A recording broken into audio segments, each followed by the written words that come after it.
G'day, this is Oscar, and this is a continuation of the three-part experiment between Claire Pedrick, Shani Crawford, and myself. In the previous episode, episode 127, you heard Claire and I discuss listening through many dimensions, including the role of pause and silence, the influence of the backstory and its impact on workplace change. How do you audit and code listening, speaking, and silence in group meetings? Why listening at work is very different from listening in a therapeutic sense. The bias in our self-assessment. Why we think we're more effective listeners than the speaker does. The role of many native languages and many different languages. How they create and embed a context or a shape into a discussion that you may not be aware of. When we think about multiple languages, do we think about them as maths or music, chemistry, chess or checkers, and many other languages that we use to provide coding, to provide structure in the way you understand the domain in which you operate? Claire spent some time talking about the sounds and musicality of a conversation and the difference between an okay and an and. Are you conscious of invitation sounds versus stopping sounds? We explored the role of culture in communications, which is very distinct from language. We noticed the connection between what was said and how it's said, and the physical state of the speaker or the group, whether that's face-to-face or in virtual environments, and touched on what's not said.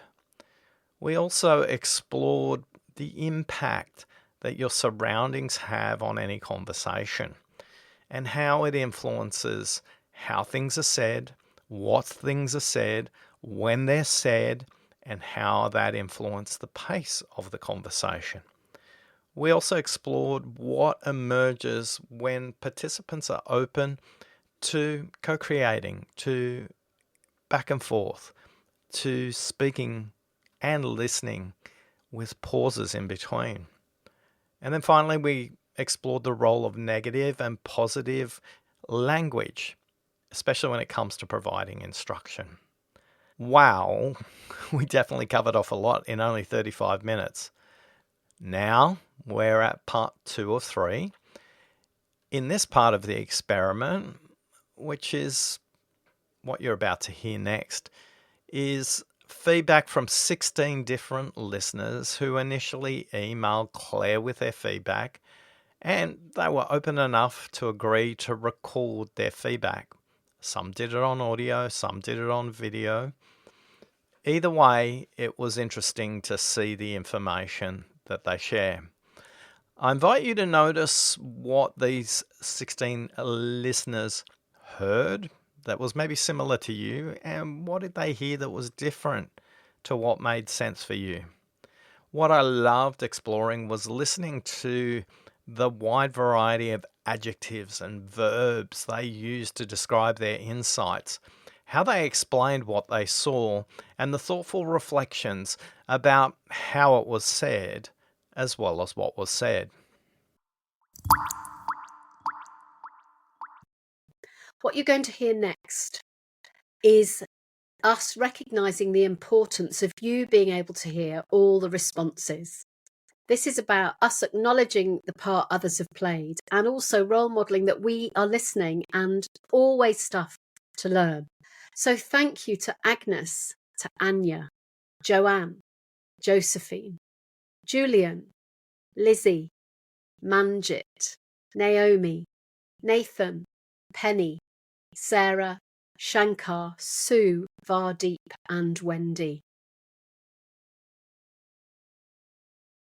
And everyone else who thought about responding and didn't.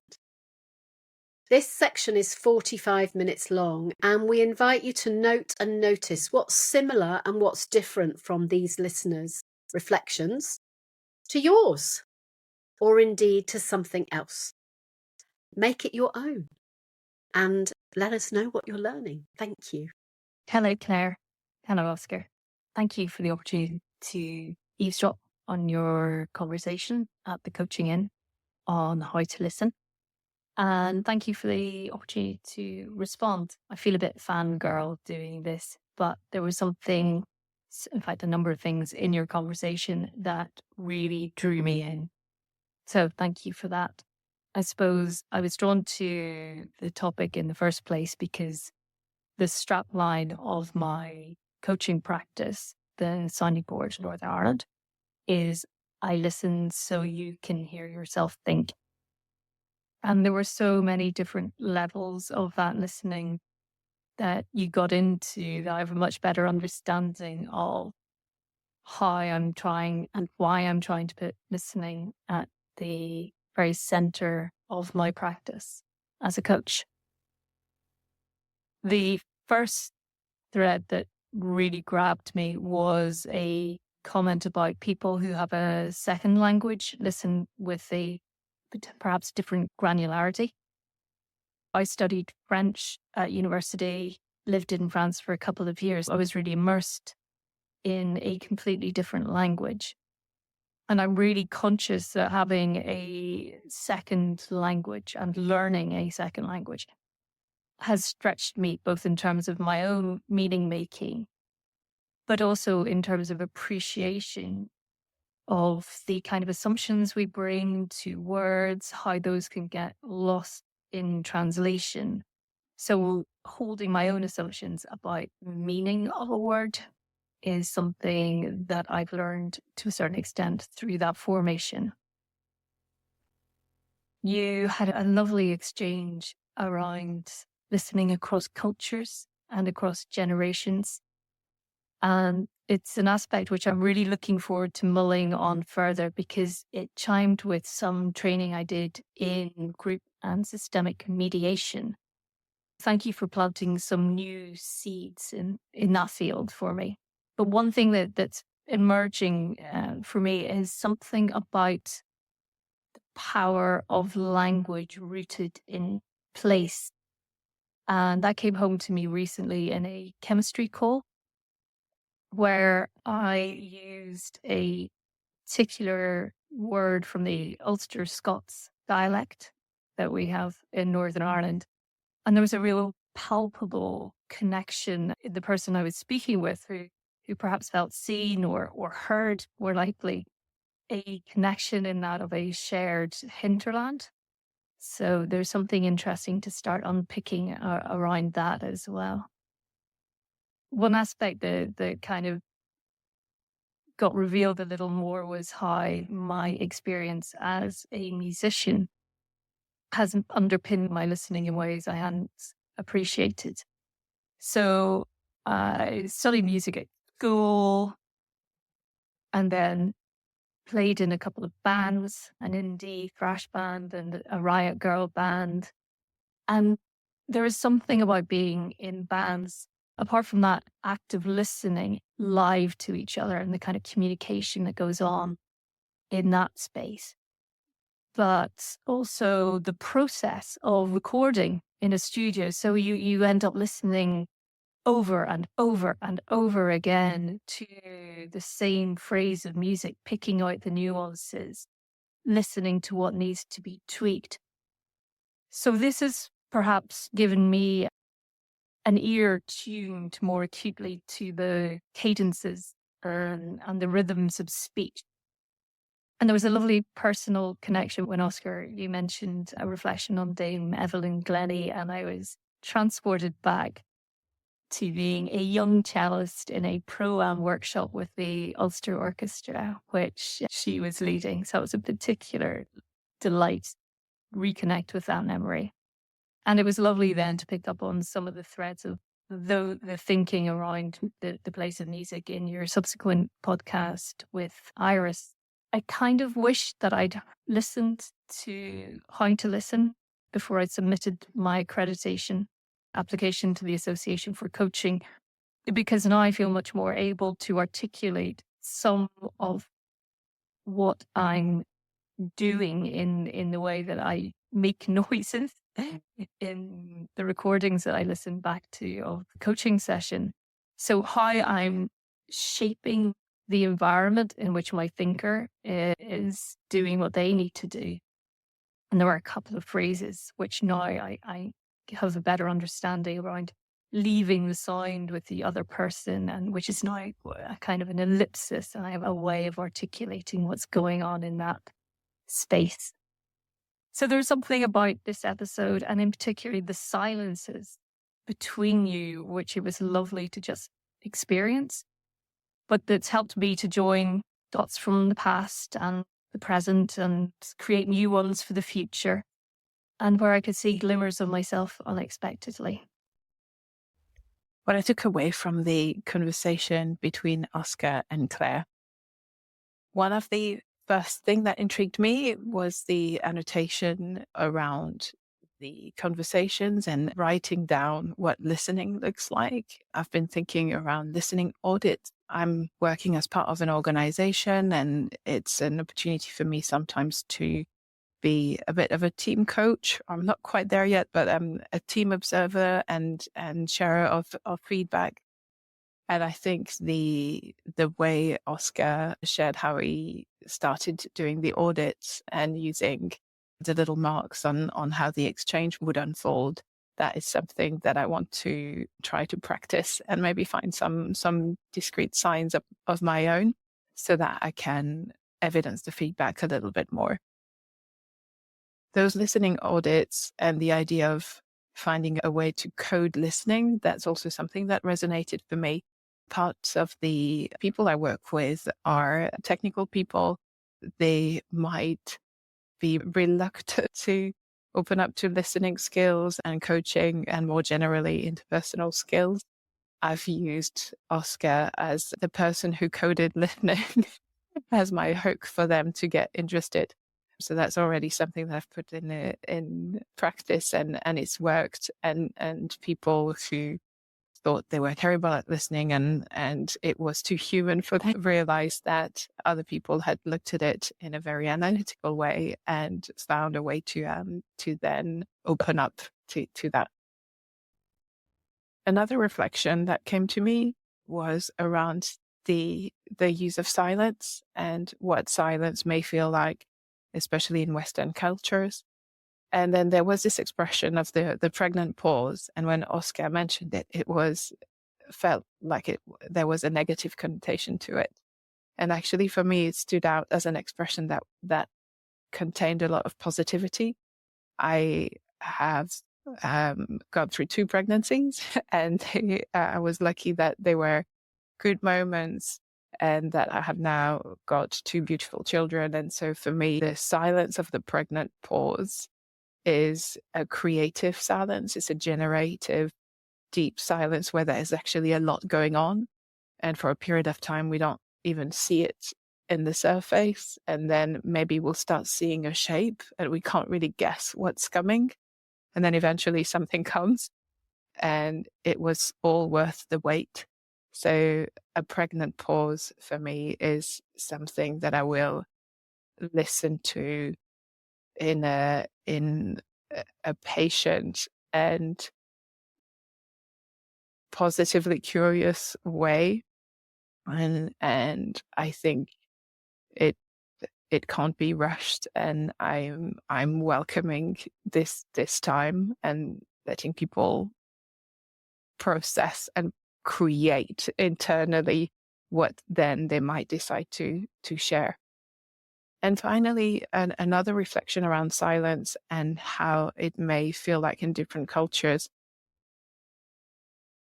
As I've met with more coaches, especially coaches in the UK, I've realized that a few of them got interested or joined Quakerism, which was something for me as a French background, it was something quite new that I discovered when I came to the UK. And the way silence is experienced and valued in this particular form of religion and for this type of spirituality, I think is very interesting. And I'm not surprised to find that a lot of coaches are drawn to this.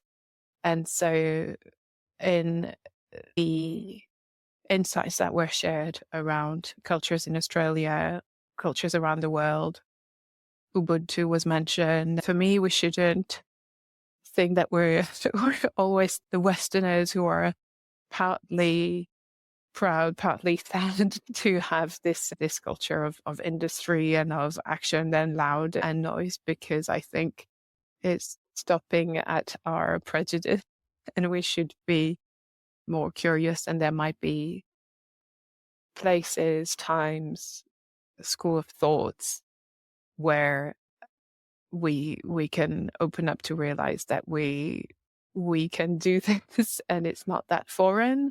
It is human, so it's in all of us and it's been done before, and that might give us the patience and the courage and the wisdom to realize, yeah, it is doable, and also the kick that we need sometimes to just dig that little bit deeper and do it, because it is part of our human nature, not attached or detached from any culture in particular. So yes, there were a lot of thoughts that followed this fantastic dialogue, and revisiting it also now with my interest in storytelling, listening as an observer of Oscar's craftsmanship with storytelling and how he got all of us hooked into his initial story, how we could all relate to it. And he didn't jump to the end of the story. Obviously, he knew it, but he replayed it with us as if he didn't know how it would end, so that we could really be in each moment of his story. This is something that on the second listen really was a lot clearer for me, and maybe with my current interest in how people use storytelling, this is something that I found was very fabulous to listen to, and it's got me to reflect that through this great storytelling, through this great connection that was then made with him as a speaker, as part of the conversation with Claire, I was so much more receptive and so much more, it was so much easier to be part of the conversation as a quiet party to it, and maybe an asynchronous party to it, that I could still get a lot of connection, a lot of great listening, because I had been prepared by this beautiful entry. One thing that I know now, and that I did not know before listening to the latest podcast, is that listening is much more than paying attention to the words being said. It is about co-creating the space so that deep listening can take place. To listen is to truly honor and respect the person in front of you, so that new insights and perspectives can be created. Hi Claire, my name is Joanne Appleton, and I'm sending this video about the How to Listen podcast in the Operation podcast about the value of culture and understanding culture within a conversation, and particularly how I facilitate within organisations, so being aware of the organisational history and culture. As I've reflected on that further, and as I've listened again to the podcast and reflected on that, I think I can build on that. Whenever you're facilitating or coaching a group, it's not just a one-way conversation between two people where the speaking and the listening sort of happens turn by turn. As a facilitator going in and working with a group of people, part of my role is to help people to feel heard and understood within that group setting.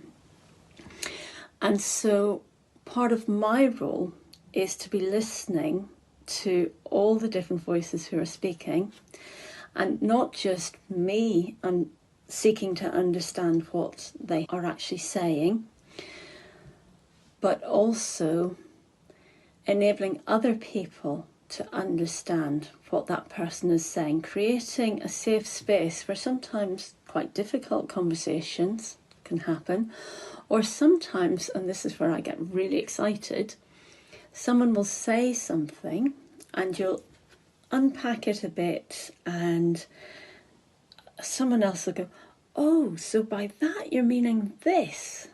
And what emerges can be quite beautiful, is a great word, can be quite beautiful. And it can really change the dynamic, change the relationship, or even change the course of something that's going to happen. A lot of my work is within GP practices, and it's working on access and how people access appointments. Actually getting the GP and the receptionist and the practice manager and someone in the back office who deals with all the paperwork together to listen to each other about what is really going on, and creating the space for those conversations. And if you're really brave, getting a patient involved as well, to listen to them, and creating that safe space for people to be able to listen to each other. That's great. I think what you talked about as well, about the difference with culture and language, and if you're working with multicultural teams, that's even more so, where you're just making sure that people are picking up what other people are saying. And just because a phrase is in a particular way, it's picked up differently. One-to-one coaching, just briefly, I have started on that coaching journey last year. Silence and holding silence and not interrupting is huge for me. I'm from Northern Ireland, and you've talked about the musicality of conversation and how people talk. I think if you recorded the sound of a conversation of people from Northern Ireland, particularly where there's banter and crack and, it's energised, compared to English conversation, there'd be a lot more interrupting, a lot more talking over each other. And so for me, having lived as an exile in England for the last 30 years by choice, it is a challenge not to interrupt, not to talk over people. I find that particularly in meetings. In coaching, I'm much more conscious of it, and so consciously try to hold that silence and hold it a little bit longer and not interrupt.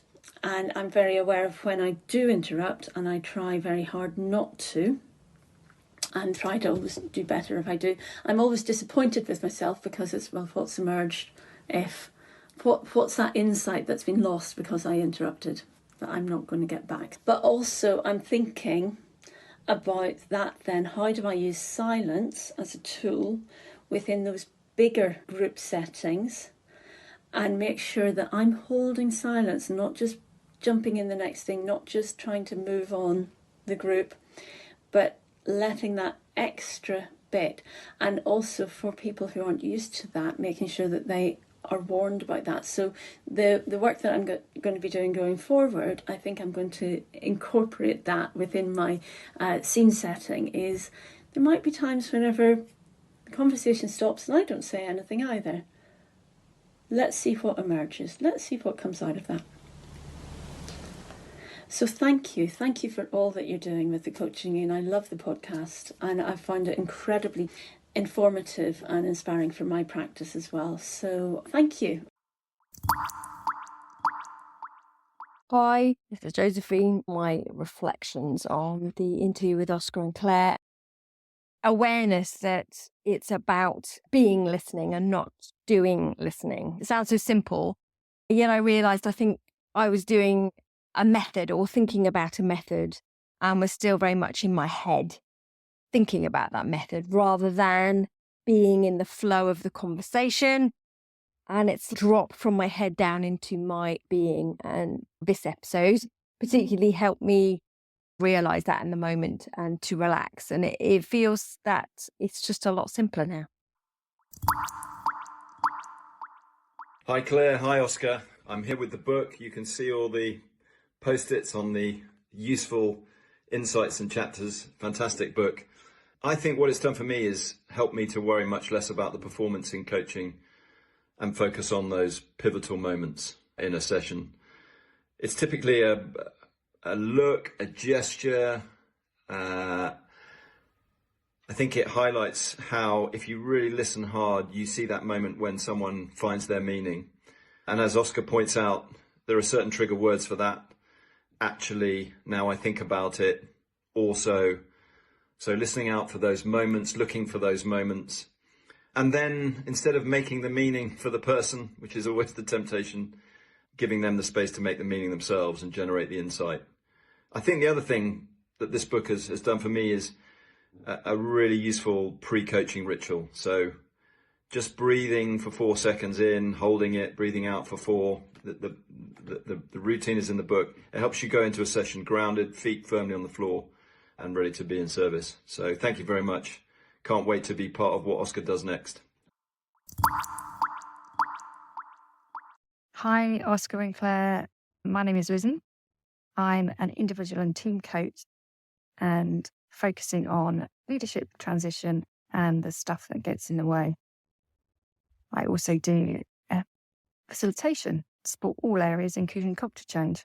I'm here to provide some insight from what I got from listening to podcasts. I've also read Oscar's book, and I've taken a while to really reflect on what that might be. The first thing is around connection. You can really feel the connection from a heartfelt perspective, and I've never really felt that before through all the time in coaching and other things. So I think that's really profound. And I think for those who are really starting out, or anybody who's coached even for years, I think just listening, understanding that is really profound. The other thing is around perspective. And I picked up what Oscar said around change and the fact that the changes might give many have perspective in change, but also it's our perspective as well. And I really tried to take that on board. The other thing is being seen, heard, and valued. And it's that last piece that's really struck with me. I often hear Claire saying, coaching, good coaching is about how people feel heard and making a little bit of progress. But I think it's that value piece as well. People really want to feel that valued. So yeah, I'm really kind of touched by that. The kind of the final piece, which really struck me right at the end of the podcast, was around what Oscar said. By being present, you changed me. Oh my God, that pulls at the heartstrings. And I just, as coaches, or perhaps it's just me, you really forget some of these really human things. And it's actually bringing the human behind the coach, funny enough, Claire. And ensuring that it's the human things. It's the things that are seen, heard, and felt are the fundamental to what makes our listening the best it can be. And I've really noticed that even in the period since May when the initial podcast went out. So I really want to thank you for that. I think one of the things, Claire, you shared on the supervision recently was what came away from that conversation and Kathleen Magg's conversation was around the fact you felt like you were best friends. Obviously you weren't. But I think that's really key in that kind of sense of trust and through really present listening. Amazing. And I still go back to it and I'm still looking over it just in a little way so I can listen a little better to my children in particular, who are my most valuable people in my world. Thank you for taking the time for recording the podcast, and I very much look forward to the next one. What outstanding podcast. The light bulb moment for me was to recognize the importance of language in listening and how that influences the transformation in a coaching conversation. I have just to myself as to why some of my previous coaching conversations may not have been as expected. Language and listening with the body. Just amazing. Thank you very much. Hi, Oscar. Hi, Claire. My thoughts on your wonderful podcast on listening.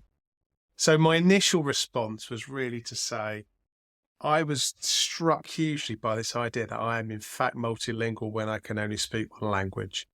but the languages that I can use to communicate in conversation are around things like mathematics, engineering, and sport.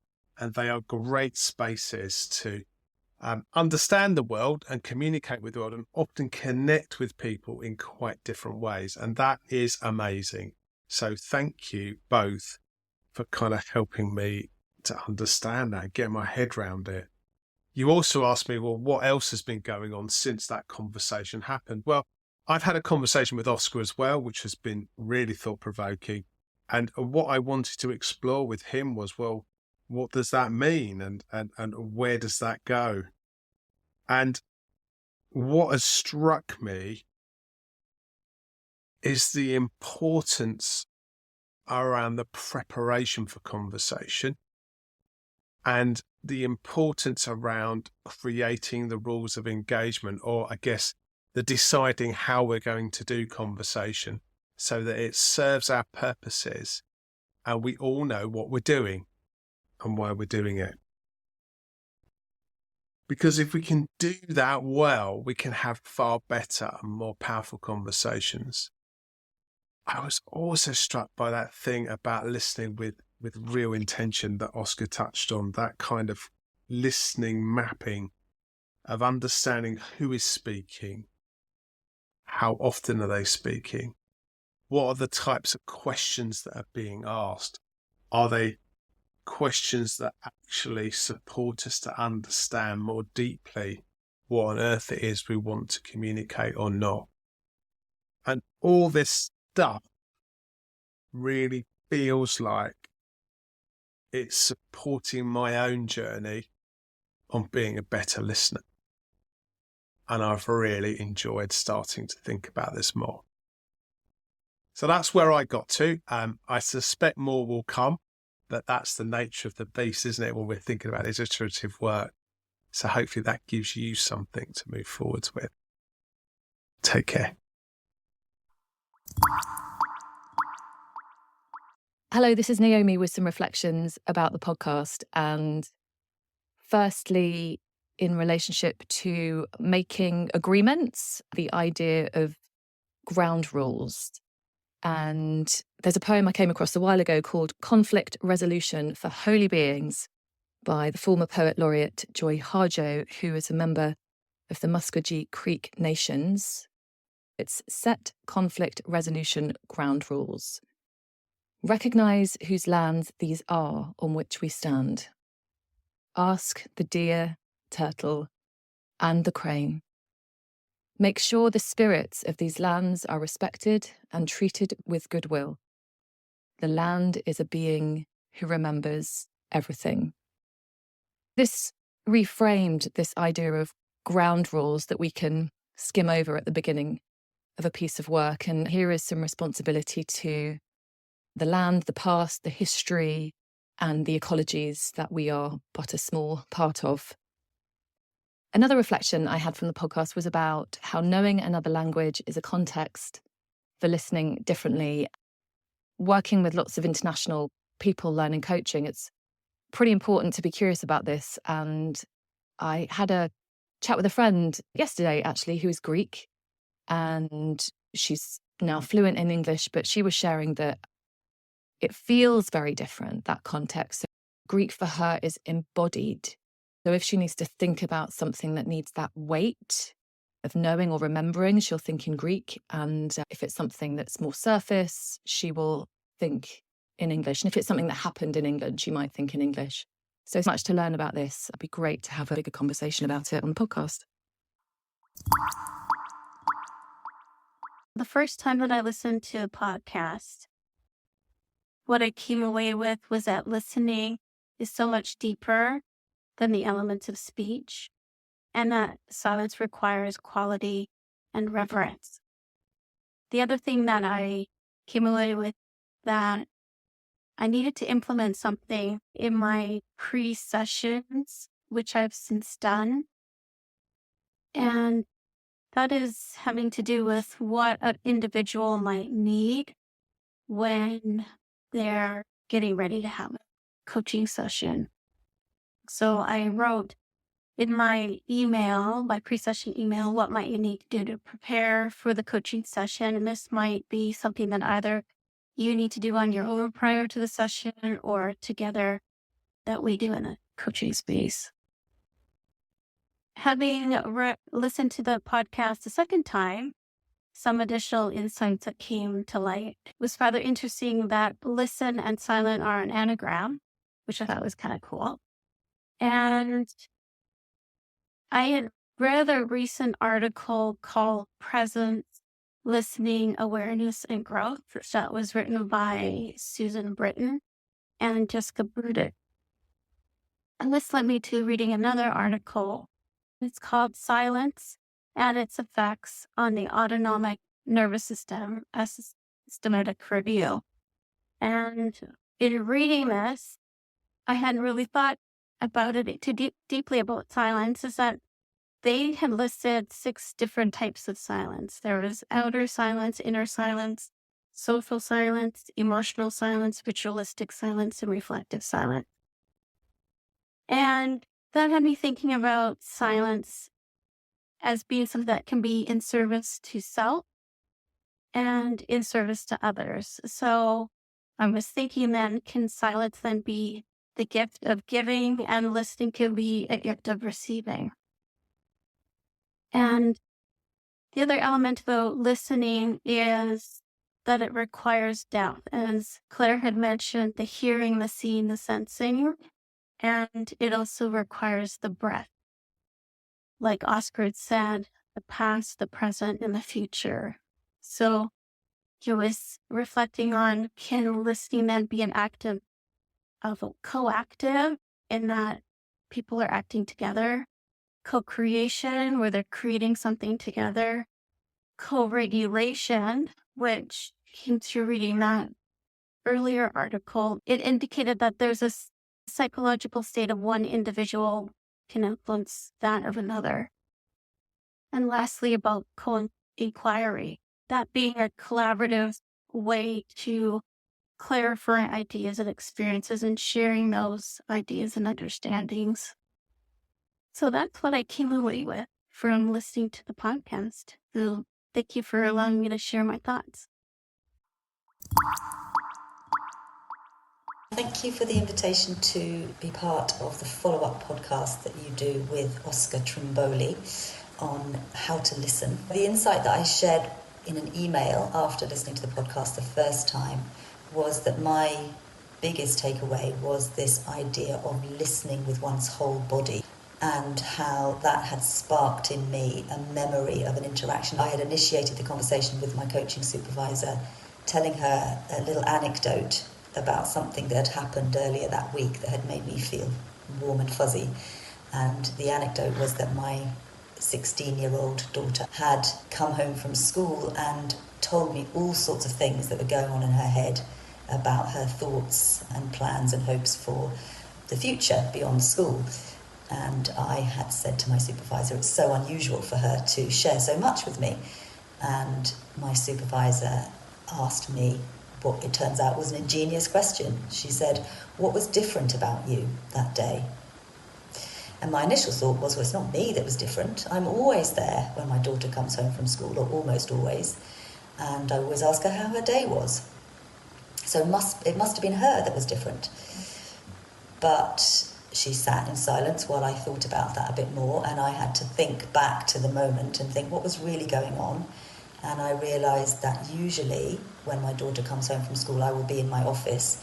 And although my door will be open, and I probably will, if I'm not on a call, will stand up and walk to the kitchen with her and ask her how her day was, probably my body language tells her that I'm still in work mode. And I think that day I was already in the kitchen when she came home. I think I had my laptop with me, but I think I closed it as she walked into the room. And then the biggest insight that I had was that I think perhaps I didn't initiate the conversation with a question. I think I didn't ask her anything with words, that perhaps I just looked at her in a way that said, tell me. And so she did. That was the insight I shared the first time. The insights I've had, or additional reminders of the things that I really enjoyed about the conversation that the two of you had the first time, because there's so much in there. One of them was about the people speaking their native languages, and Oscar's observation that perhaps people who speak more than one native language listen with greater granularity than those who only have one.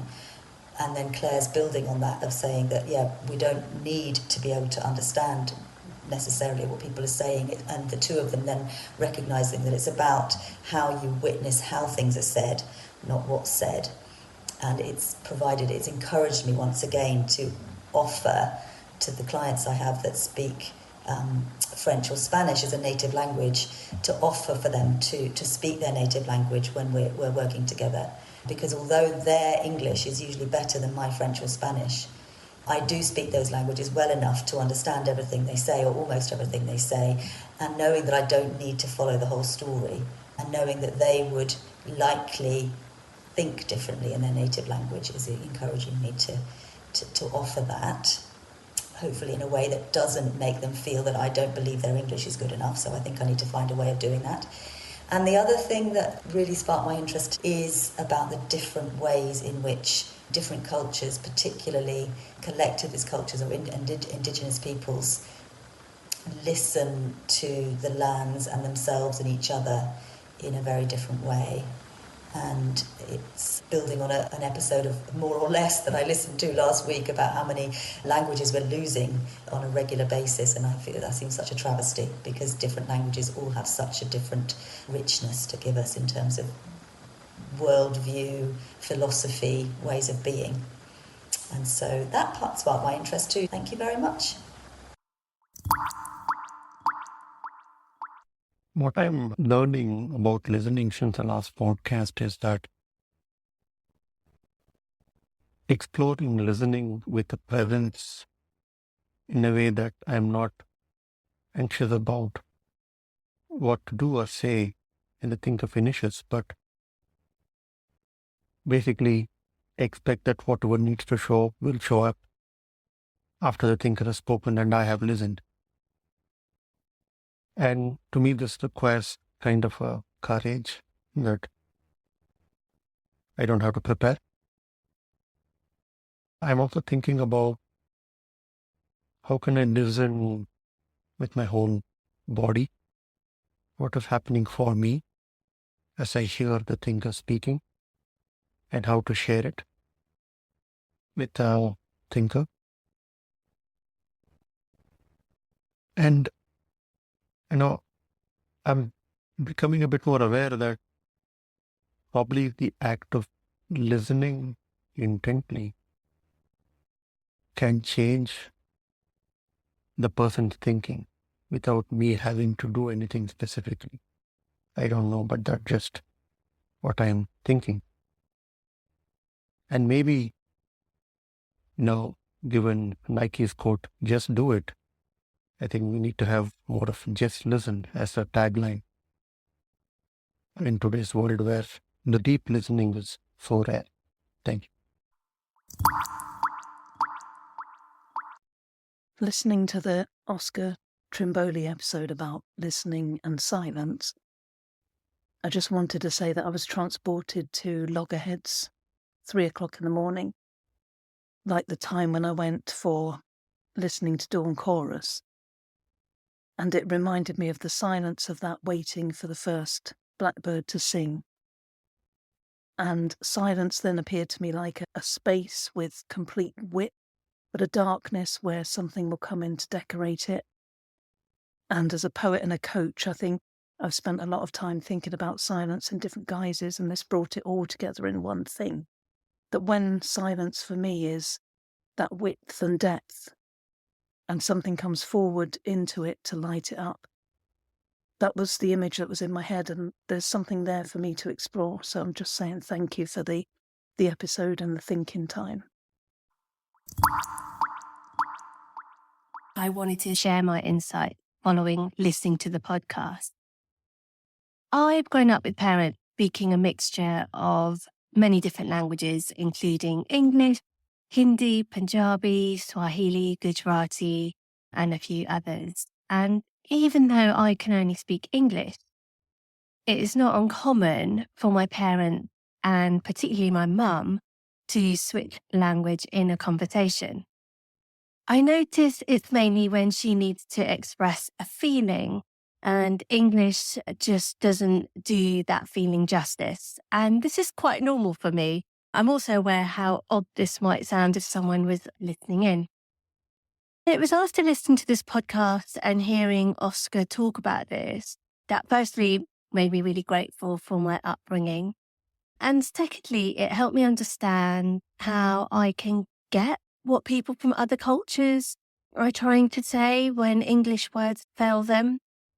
I work in a business where I do come across many people from different cultures. What I've reflected on is that I'm able to pick up signals beyond the words, such as tone, expression, body movement, and I'm able to connect with the essence of what that other person might be trying to say. The actual words doesn't really matter.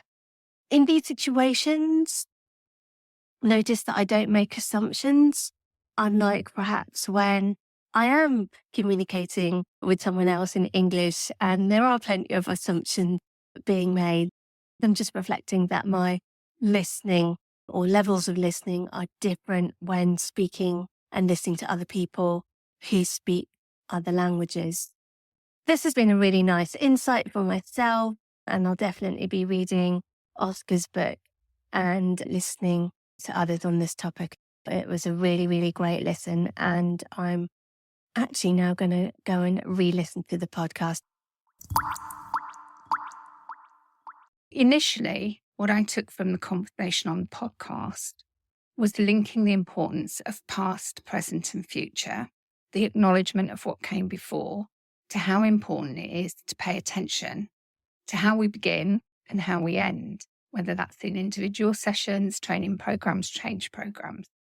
If we don't pay attention to the beginning, how can we end well? And vice versa. If we don't end well, how can we begin something else well? And that was my sense making. And then, of course, I listened again. And whilst I could still make sense in the same way, I realised that the shape of my listening changed the second time around. Who I am being, to use Oscar's phrase, who I'm being listening is different depending on when I'm listening and what else has happened during that particular time, the context being so important because it shifted and changed again. That shape of listening keeps changing.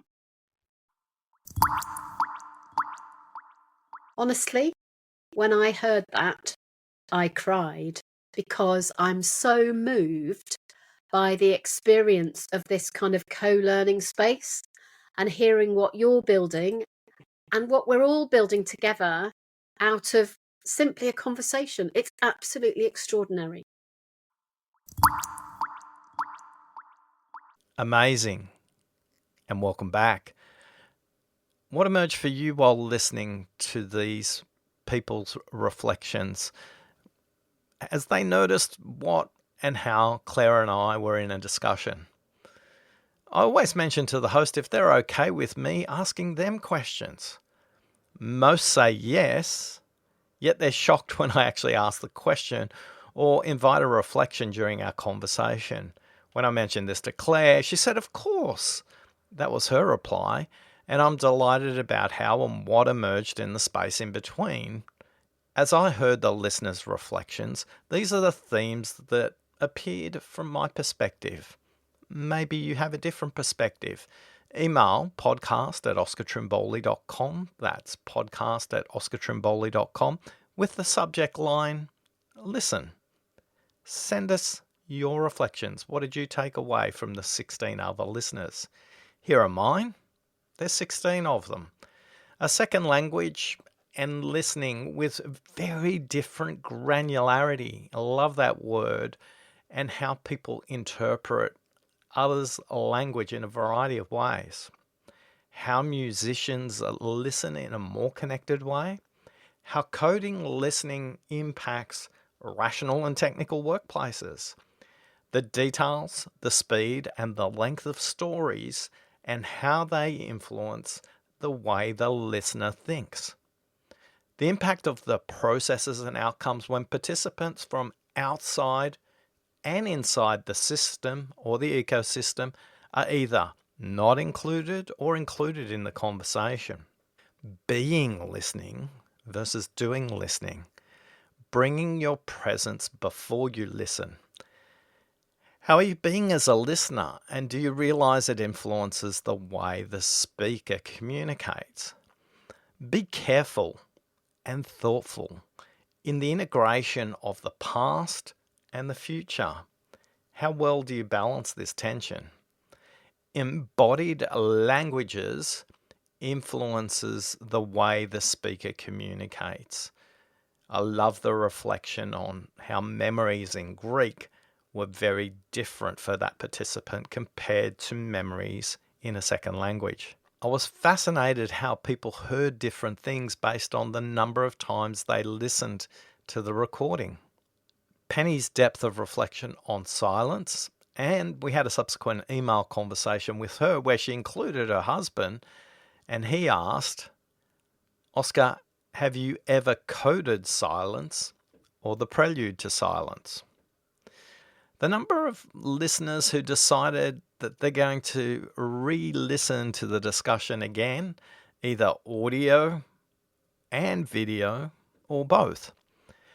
I love the description of the shape of my listening changed. Exploring how native languages and using words in the language that you experience that feeling or memory in is more effective way to communicate. And then finally, the comparison of the discussion with a dawn chorus at sunrise and how that emerges from the silence. These voices all remind me that people hear you from their perspective, not yours. As a speaker, we think what and how we say something is exactly what they heard and understood. The evidence from this discussion is that people hear what you say through their own filters. These filters may include their family upbringing, their culture, their education, their life experience, and many other dimensions of how they remember, feel, reflect, and understand something. In the next episode, Claire, Shani, and I process what we heard and how it will change our thinking about communication. I'm Oscar Trimboli, and along with the Deep Listening Ambassador community, we're on a quest to create 100 million deep listeners in the workplace, and you've given us the greatest gift of all. You've listened to us. Thanks for listening.